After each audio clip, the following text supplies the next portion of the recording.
Welcome back to the Uncensored Voice. This is Randolph Macias, your host, and yes, we are back, and it is election time again here in the Alamo City, and we have many things on the ballot. Multiple city council candidates are running for office, and with me here I have Ernest Salinas running for District 1. Welcome, Ernest. How are you doing, sir? Thank you. Thank you for Welcome having to the me. Uncensored Voice. Thank you, sir. So you give us a brief biography of your time in San Antonio, what you do. Tell us all about yourself. Well, I was born and raised here in San Antonio. Pretty much a South Side boy. Lived there for many years.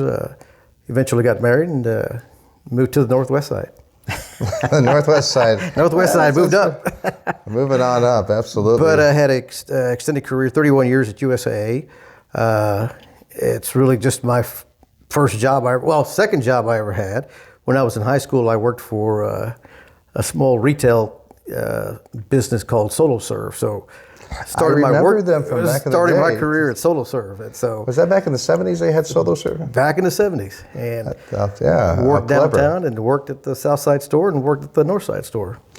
Well, that's San Antonio has all naturally evolved a lot over the past few decades. Absolutely. I remember that when I was a boy back in the 70s, and certainly things have changed and evolved, and you gave your ups and downs in the city and all that. But you felt the calling to become a city council member. So, and thank you for stepping up to that play, because it's very important. Let's just kind of dive into a current issue right now, Justice Charter. There's no justice in this so-called Justice Charter. What are your thoughts on that? Do you want to talk about that? It's my opinion that there's no justice there for the residents. It's really justice for the criminals who are allowed to recommit crime. It's a dangerous policy. And I was at the city council yesterday, and I spoke about, and I gave two examples. One example was there is a convenient 7-Eleven store next to the field office at District 1 who, mostly every day, people go in there and just take stuff because they can't get arrested or stopped. The other example I gave was this event here at Twin Peaks the other week where a petite police officer had to shoot someone because his taser was stolen. And I praise Ken's 5 because they dove a little deeper into why this person did what he did. Well, it was because they were trying to walk a bill. And that was put out on Channel 5. And so this policy is theft of service is very serious. And for them to want to increase that threshold value to $750 is a sizable chunk for small mom and pop shops. Right, and the establishment will be the ultimate loser financially on this. Absolutely. Because the law is not going to be stringent enough to prevent that from happening in the future. So, of course, they're going to invite their friends, they're going to run up a bill to almost to the dollar amount, if I know them well enough, and then walk out and then get slapped on the wrist and basically nothing will happen. That hasn't happened yet, but it could be imminent that the people of San Antonio will be voting on this. I think City Council did allow it to be put on the ballot. Am I correct? That is correct. It's also my understanding that there is some litigation involved because it violates some type of law or rule that requires that it be a one-subject proposal. So possibly the Texas Supreme Court could break that up into multiple propositions. Which I did not read the entire charter, but or the initiative or whatever they call it, but it could be broken up into like 13 different propositions. That is correct. They're baiting and switching people for whatever suits their purpose, and then they sign, but it's really a bunch of everything. It is. It is a bait switch type. Many folks that I've talked with pretty much said, I thought this was only about legalizing marijuana and abortion, and they were not aware of the other amendments that they want to pass with this policy. And when I kind of touch on other things, they're like, "Oh, well, that's not good." Right. And I said, "Well, they did that to get your signature, and that's exactly what happened." No transparency. They weren't really very transparent. Because good folks, sure, I understand. But two of those things it's not even anything that the city could make law on. We're not a lawmaking, Right, and you recognize institution. that Proposition B did not pass by, I think, 0.7%. Barely we didn't get it passed, which was good for our San Antonio police officers Absolutely. who put their lives in line, but there were retirements ahead of that in anticipation that it might have passed. So we lost police officers with that. Luckily, when it didn't pass, then whoever was considering retirement probably changed their mind. Thank you very much, San Antonio police officer and all other police officers that would have fallen under that Proposition B. Thank you for not retiring prematurely.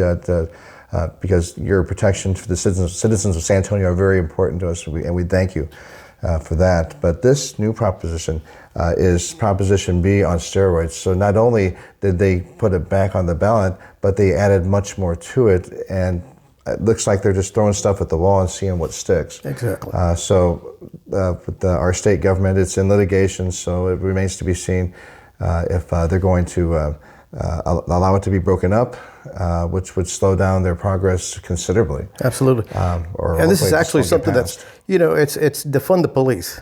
Pretty much. Pretty much still the same. Defund the police. It's to divert funds so they're not able to arrest for abortion or arrest for the increase in the amount of marijuana that you may have when you get caught. And so really this benefits the criminals. There's no benefit for law-abiding citizens in our communities. So these folks can do what they want, and really, where's the justice for the law-abiding citizens? Yes, the citizens of San Antonio are the ultimate losers on this. The businesses of the city of San Antonio are going to be the losers on Absolutely. this. Thousands of dollars will be lost with people walking checks on the regular. Because they know that heck, in San Francisco, they just walk right into a pharmacy and take all the drugs they want, and they don't get stopped. Exactly. At the end of the day, I mean, it's the taxpayer that ends up pays, because they will write it. Small businesses will write it off, but we end up paying for it. Yeah, and ultimately we do pay for that. So thank you for talking about that, because it's very important. Some candidates, incumbents that are on city council, are not talking about it. I think 3 of them abstained from voting. I think it was Councilman Perry, Manny Pelaez, and who? Clayton Perry, I believe. Clayton Perry, but they still had enough votes to pass to get it on the ballot ultimately. Correct. So that is a little a political move in my opinion. But those, for example, I listened to an interview with Terry Castillo. I think she's in District 5. She absolutely endorsed it. She said, yes, I want it. And maybe it's because there's nobody else running against her in this race, but she was unapologetically, I'm for it. District 2, Jalen, I don't think he's talking about it, but I think this is partly his brainchild. I think he kind of cultivated this thing about anti-police, which is unacceptable. So they're not talking about it, but we know what's going on. It's all politics. Right, and it's a program by the Act 4 SA group, TOP. That's a city chapter, mind you. This is a statewide organization. Exactly. So they're behind it, and so it's. I don't understand the reason for it. I'm sure we can waste our time and money on other things that are more productive for the city. Right. Thank you for talking about that. I appreciate that. Let's move on to another subject here. As far as the district, there's been some district changes as far as boundaries. So what are the boundaries of D1 right now? The boundaries for D1, I believe it's a good chunk of downtown, all the way down to about Callahan, 410 area, up to 281, and back around to downtown area. It's a sizable district, different cultures, different attitudes throughout the district. Now, but they acquired north end neighborhoods, right? They did, I believe, bring 3 precincts from the Greater Harmony Hills area, which were in District 9. They will now be voting in District 1. Okay, and it's very incumbent in campaigns like this to make the voter aware that their district has changed.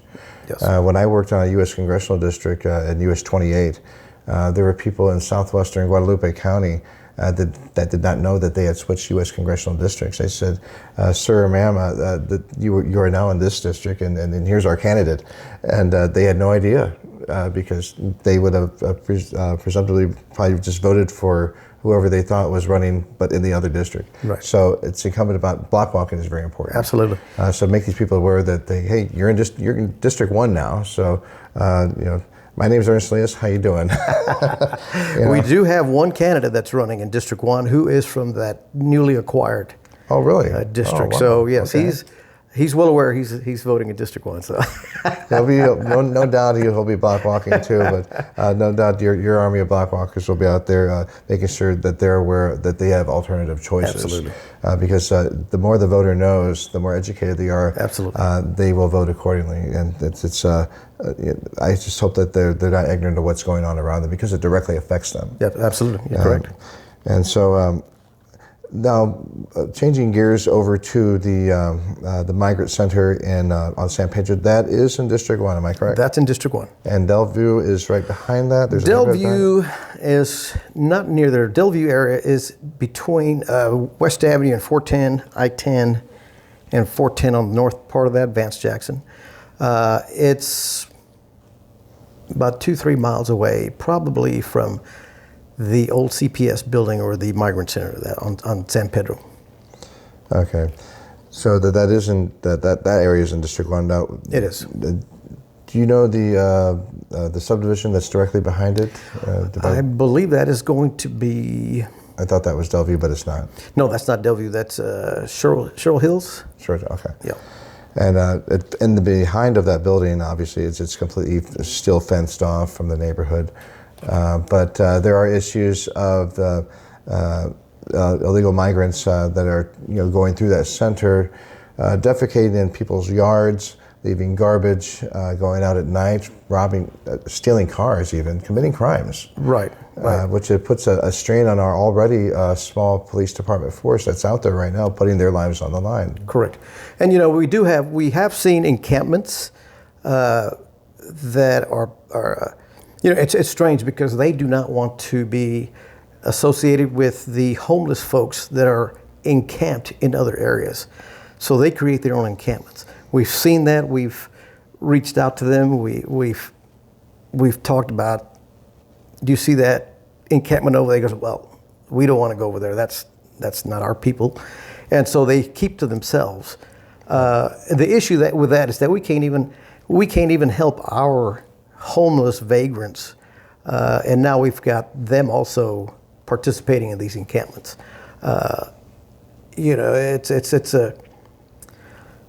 It's strange, and they're telling us they're not getting the help that they were told they were going to get from the Migrant Center. They complain about the food. They want us to buy them cell phones.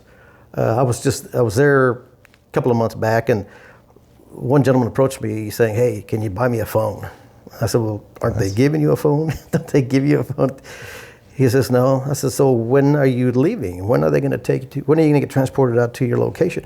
He goes, oh, we're not going. They told us to go out and find jobs. They did. And I said, they were just traversing well, through that's there. what I thought. So, again, no transparency from the city. At first, they were telling us they're there for 48 hours and they get flown out to their destination. Then it was like, well, they're there for 5 days. And so it's just a number of things that the city tells us that really aren't happening. Food quality, people want to be sleeping inside, so they're sleeping outside. They're told to go out and find jobs and fend for themselves. Yes, and of course the federal government is involved in logistical issues concerning these migrants, and dare I say the city council or city government is working with the federal government to either relocate them or have them stay, whatever their strategy is. But it goes to the point where I remember that Sheriff Salazar at one point, they were bussed out, some migrants were bussed out. He declared them kidnapping victims. But his purview does not extend beyond the boundaries of Bexar County. So that he were to try to prosecute or try to charge anybody in the case concerning that, those people aren't even in Texas anymore. Right. And so that the sheriff's kind of doing a little bit of overreach more than he should, and that what we as citizens of Bexar County are concerned about are issues that happen in Bexar County. Correct. Where the victim and the perpetrator are in Bexar County. Yeah. He's going way out and spending our taxpayer resources for stuff that doesn't even happen here. Right. It's And unacceptable. so I mean, the people that are there from other countries, I mean, flat out will ask you, I need money to buy a bus ticket or buy a plane ticket because they don't have any money, and they're not getting the money from the resource center or the migrant center. So no, I mean, so I think if a citizen wants to fly them to another location and they're willing to go, I mean, that's their prerogative. Well, the cartels charge them between $5,000 to $10,000 just to get over here. That's what I understand, but and yeah. they want us to foot the bill for the rest of they're like, oh, just get on food stamps or get on welfare. They'll take care of you. Don't worry about it. Right. When average Americans who really do need the help cannot get it. Right. Because the funds are all dried up because of this open border policy that we have, which we're directly affected. In my travels and my campaigns that I've been on, I've seen on the local news San Antonio Migrant Center. Right. I'm like, my gosh, this is making local news in Reno, and I was working for the Adam Laxalt campaign. I mean, I'm seeing an interview with the sheriff of Bexar County on my TV in my hotel in Reno. Right. I mean, it's making nationwide waves. Right. You know, and my concern with the Migrant Center being put where it's at is that they moved it from Travis Park because, according to the city manager, it was because of safety reasons. But yet, you take this migrant center from downtown and you put it in the middle of a community, where we have seniors there, we have families. Several of the calls that I received was, we've got groups of people, gangs of people just walking up and down the street asking for things, Well, see, trashing the the community. is foreign to them. They don't know where they're going or what they're doing. I've seen them as far, my mom still lives in the South Side, so I tend to go down there, and they're in the South Side. They're walking around. And how can I tell that they're from the migrant centers? Because they've got a little baggie with their paperwork. And that's all they have. That's all they've belong. got. And you see them going towards, you see them on the bus system. You see them in the South Side walking. They're asking people if, for items and things. And so really there's no, they're not, for this place to be there and exist, and for the city to tell us that they're just holding them till they get shipped to their location, to their wherever the destination is, is not true. So the strategy has changed. They were taking them in and shipping them out, and now maybe they're not doing it anymore. Correct. And the city had also approved funds to be spent in anticipation of reimbursement from the federal government. That was voted on a month, I think a month ago. I'm not for sure. Manny Pelaez was on there on a Zoom video, and they couldn't hear him, and he knew that they were voting on something, so he just kind of gave a thumbs up. That optics says a lot. Right. It's like, do your constituents really agree with that? Your thumbs up? I don't think so. Some do, maybe some don't, but I think most don't because it's our money. And the other concern is trafficking. Right across the street from that migrant center, there was an encampment of folks, and I had a city employee call me one day and said, "Hey, I hate to say that there's trafficking going on, but he goes, I just witnessed a car come up, and he flashed two fingers, and the guy brought two young ladies over to the car, and they were speaking with the driver. Two ladies get in the car, and they drive off." I saw a truck pass by on San Pedro when we were doing some protesting, dropping off a young lady out of his truck. It was a construction truck. And I'm thinking to myself, oh my gosh, there's sex trafficking going on. Human trafficking. I mean, of all kinds. It's amazing. Right. So I saw it with my own eyes. Everybody saw it. Yeah. No, it's visible. I mean, they don't you care. Can't hide. Yeah, you can't hide. Spend a little time there and see for yourself what's really going on, and it's amazing that it's allowed. So thank you for talking about that, because it's very valid to what's going on with the city council elections. Some city council incumbents are talking about it, some aren't. Some abstain from the vote, or some don't. But it's all for a certain reason, why they do what they do. So I'm glad that you are able to talk about it, because some prefer not to. And let's go off tangent to a different subject. Broadway construction, is that in District 1? A portion of that is in District 1. That goes into infrastructure. It does. I think the Pearl area, where the Pearl's at, down that area, up and it butts up to, I believe, District 2. Mm-hmm. Some of that area there, but a large part of that is District 1. So the city, I think, has some type of. They felt that it was implied that they would be able to construct and take and narrow Broadway Street, and the state said, "Oh, hold on, we didn't give you express permission in writing, so to hold your horses." So it's my understanding the construction has stopped because there's like some type of master plan for the downtown area, and once you become a councilman of that area, that's going to be under your purview. And you can debate and talk about it, and see what your constituents would think about that. Just my personal, it is. I think that the street should be left alone, and I realize there's gentrification taking place in all parts of town. You know, you see a brand new building next to a 100-year-old house that's dilapidated. It's happening. It's changing. It's kind of like Austin almost. They're building all these all these big towers of apartments, but the roads are very bad. The road's not up to par, and so it's to your question about the state property. I found out by watching the news how Texas pretty much had put a stop to some of the construction because really the roads did not belong to the city; it belonged to the state. Yeah, they thought that they had permission, but it wasn't expressly in writing. Correct. It was put in the plan. It was put in the plan, but the state was not part of that. Don't get me started on the Cenotaph and the Alamo and the reimagining, all the way back to before Bravo. What's his name?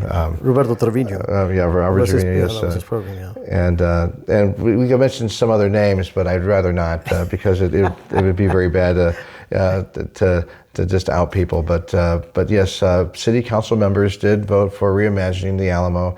They're reimagining the city now, and we don't know about everything that's going on until they actually do it, right. And then we get blindsided, and the voter is ignorant as to what's going on. So right. It's incumbent upon them to do their research and be an informed voter and make a right, proper, and informed decision. And that's correct. And that's why I do my podcast, because it's very important for people to get to know, exactly. Directly from the horse's mouth. And at the end of the day, it's our tax dollars, and we should have some say on how they will be spent. Correct. And I believe a lot of these projects are pet projects, and really they use our money. And if we're not researching, if we're not staying in touch of where they're spending this money, they're going to spend it. Which brings me to you remember Proposition A, right? Yes. Okay, so they gave a blank check to the city of San Antonio, and the first thing that they did with that money, once it was approved, they bought a hotel.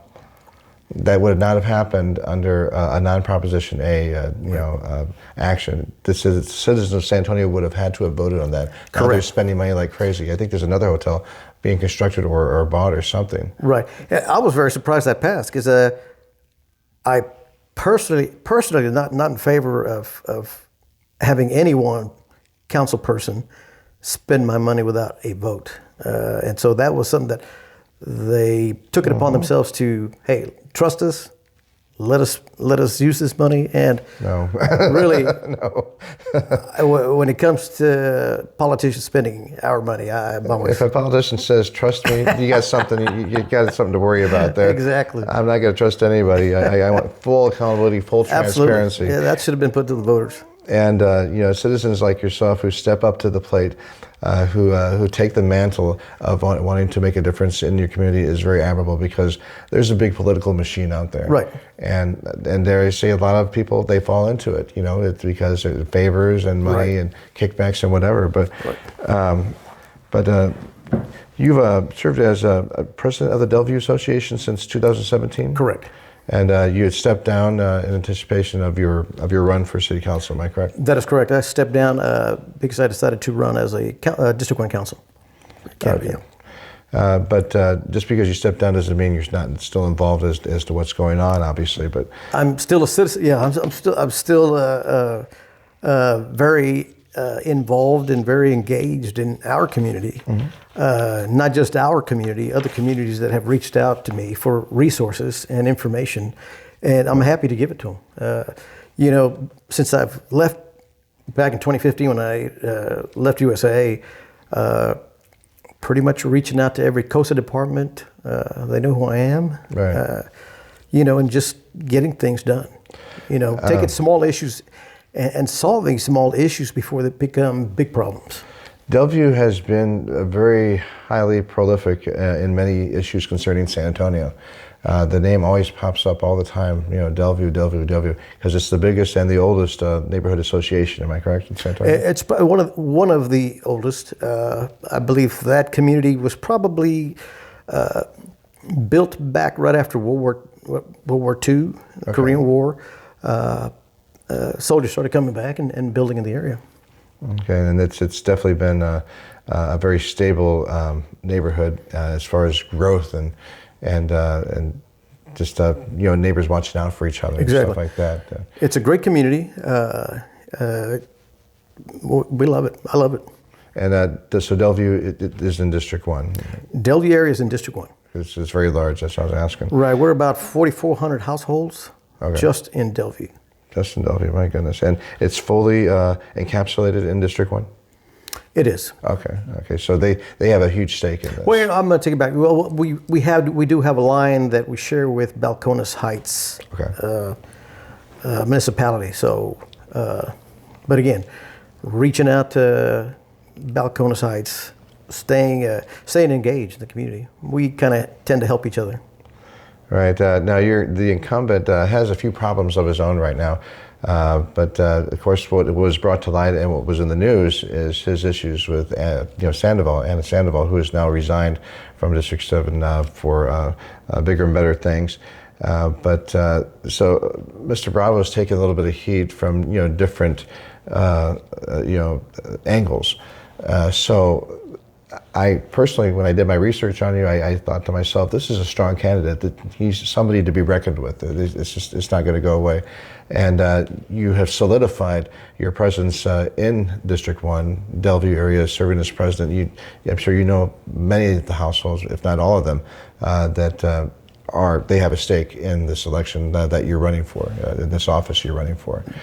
So I hope that they're watching. I hope that you spread the word so they can see how you feel about it and about the issues that are being talked about, because it directly affects them. Right, and there's a lot of issues. When I left USA, I didn't really. I just wanted to early retire and fade away, wait for my wife to retire and do something fun. I did my duty. I'm done, and I want to relax. But I quickly found out some of the issues, and my eyes were wide open as to, wow, this is going on. And I quickly came to the conclusion, wow, well, everybody works 8 to 5. Things are happening with the city that nobody's aware of. And if you don't speak up or ask questions, it'll just pass you right by. Absolutely. I quickly got on the spotlight with taking on issues, streetlights. And, it started off with an interview. Some reporter called me, and it was an issue that I was having. I almost hit a homeless person on El Monte next to the Salvation Army, where there was a box in the middle of the road. It was a dark street, and I'm coming down with my truck, and then as I start trying to swerve around the box, this homeless person comes out of the box and jumps out, and I almost hit him. And so I quickly got involved with calling my councilman's office, and how do we get a light here? How do we get Salvation Army to pick up their mess? And right. What was happening was people would come and dump all the stuff after hours at the Salvation Army, and it would get pilfered. Scavengers would go through there and make a big mess. And that's how it all started. And just started getting more vocal on issues that were happening in the community. Which once again takes away from city resources that could have otherwise Absolutely. been used someplace else. Absolutely. Now we're consistently addressing stuff like that. So I'm just going to highlight you served as a city code enforcement task force officer. Code enforcement task force. I serve on that task force. What I'm wanting to do is I'm trying to highlight your service to the community as well. Oh, absolutely. Because it's just very important that they know that you have a stake in this as well, serving the citizens of San Antonio in many different ways. Right. You served the veterans, USAA, you worked with veterans, many Absolutely. veterans. And we are Military City USA. I'm a veteran. Veterans need to be recognized for the heroes that they are, because without them and without their sacrifice, whether they be dead or whether they be alive, we would not be able to be sitting in this home right now having this interview with the freedoms that we Absolutely. have and enjoy. Absolutely. So it's through their sacrifice that we honor them completely, and so thank you for serving the veterans even in your job at USAA. You're welcome. Thanks. It's been my pleasure. Because we want to make sure that veterans are recognized in the city. Right. Military City USA, that's what it is. You see that sign, and it really means something to me when I pass by. It's surprising that I don't see a lot more programs, events supporting and recognizing the veterans, retired, active duty. Let's have a Veteran Month. A Veteran Month, a whole month. Let's do it. And I think that should be something Military that we May. do. Absolutely. Yeah. We should do that. And one day is just not enough. And I think Memorial we need to Month, push. Yeah, we need to push for a whole month of celebrating veterans. Great people out there, and we need to back them up. Thank you so much for your support of America's veterans, especially those here in San Antonio, because we have Blackland, we have Fort Sam, we have, of course, active duties that are in and out, but still they see that we are definitely a military city, and we're very proud of that. Absolutely. Let me end on the one last question. What is your vision for District 1? What are you going to do to make a difference that is in direct contrast from our incumbent, Mario Bravo? Well, I've been quoted as saying that we need to hire more police. And the reason for that is because we need to protect our communities. A lot of issues going on with teen crime on the increase, property crime increased, homicides. I mean, there's a lot of things happening that we are not able to be proactive, or we can't get policemen to be proactive in our communities. One of my questions to the chief was, with this new criminology data that's coming in, are we going to be hiring more safe officers to be in the community? What is a safe officer? A safe officer is a safe and fear-free environment officers that come, and pretty much they are in the community. They are talking to neighbors. They're knocking on doors, talking with folks, pretty much engaging in the community, getting to know people. And I've got a couple of great safe officers in Delview. I have a great code officer. I have a great person that I work with, Department of Human Services. And I think it's important to keep those communication lines open, those relationships, those bridges being built out there. And I don't see that happening in any other communities. And so one of my jobs, that if I get elected, is to network and build bridges with every neighborhood association in Delview. Even those that don't have a neighborhood association, we need to assign somebody at least that we can stay in touch with, and because we want to hear all the problems. I get calls all the time that this is happening, this is happening, this is happening, and I get calls from areas that aren't a neighborhood association, but I still like hearing from them because there's always an opportunity to help them as well. Of course. And so thank you for that, because it's Delview's a big area, and so it's are they the majority of voters in that district for as far as houses and neighborhoods? I'm not sure. I get. Well, that's why we block walk. Yeah, that's why we block walk. They got to know you're out there, and so it's a. You want to put people want to put a face to a name, and so that's why we want to be out there, visible, in the communities. Well, thank you for your time, Ernest. I really appreciate it. Randall, thank you. Make sure you guys watch the video, share it, we want to make sure that we make sure that the voters are informed, to make informed choices. Do your research, be an informed voter, make a good decision, whether it be for this gentleman here and D1, Ernest Salinas, and also be very cognizant of this so-called justice charter that's going to be, that the City Council just voted to put on the ballot. Critical. It's in litigation right now with the Texas Supreme Court, so we'll see if they break it all up, slow it down a little bit, or if enough time passes, maybe it will not come to a vote already in here in the city of San Antonio. But however, not telling you how to vote, but however you wish to vote, please vote. It's very important. We want good voter turnout. So ending on that note, may God bless America and the great state of Texas. This is Randolph Macias, the Uncensored Voice. Thank you for watching. All right, thank you, brother. That's good. Appreciate it.